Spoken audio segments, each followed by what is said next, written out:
Hello दोस्तों, आज की कहानी का नाम है पत्नी के गुलाम। एक राज्य में नंद नामक राजा राज्य करता था। राजा नंद अत्यंत पराक्रमी और शक्तिशाली था। उसका राज्य चारों दिशाओं में फैला हुआ था।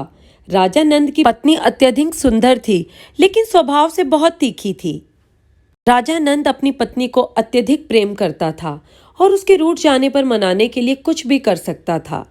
राजा नंद का एक मंत्री था जो अत्यधिक विद्वान और शास्त्रों में पारंगत था। राजा अपने मंत्री पर बहुत भरोसा करता था और शासन चलाने में मंत्री की सलाह अवश्य लेता था। मंत्री की पत्नी का स्वभाव भी बहुत कठोर था। एक बार मंत्री की पत्नी रूठ गई और बहुत मनाने पर भी नहीं मान रही थी। तब मंत्री बोला, प्रिय, तुम्हारा रूठना किस प्रकार दूर हो सकेगा? तुम जो कहोगी मैं वही कार्य करूंगा जिससे तुम प्रसन्न हो जाओ। मंत्री की पत्नी बोली, मैं तभी मानूंगी जब तुम अपने बाल मुंडवा लो और मेरे पैरों में गिरकर मुझे मनाओ। मंत्री ने वैसा ही किया जैसा उसकी पत्नी बोली थी। मंत्री के ऐसा करने से वह खुश हो गई। उसी दिन राजा की पत्नी भी रूठ गई और राजा के मनाने पर भी नहीं मानी। अंत में राजा ने कहा, प्रिय, तुम्हारा रूठना मेरी मृत्यु के समान है। तुम ही बतलाओ मैं तुम्हें कैसे मनाऊं?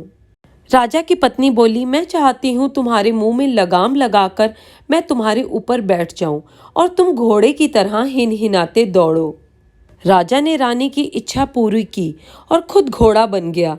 यह बात धीरे धीरे मंत्रिमंडल तक भी पहुंच गई। दूसरे दिन राज दरबार लगा था। राजा ने मंत्री को देखकर पूछा, मंत्री जी, आपने किस कारण से अपना सिर मुंडवाया है? मंत्री ने जवाब दिया, महाराज, मैंने उसी कारण से सिर मुंडवाया है जिस कारण से पुरुष अपने मुंह में लगाम डालकर घोड़े की तरह हिनहिनाते हुए दौड़ लगाते हैं। यह बात सुनकर राजा बहुत लज्जित हुआ। तो दोस्तों, हमें इस कहानी से यह शिक्षा मिलती है कि हमें अपनी मर्यादा के विरुद्ध ऐसे कार्य नहीं करने चाहिए जिससे लोगों के सामने शर्मिंदा होना पड़े।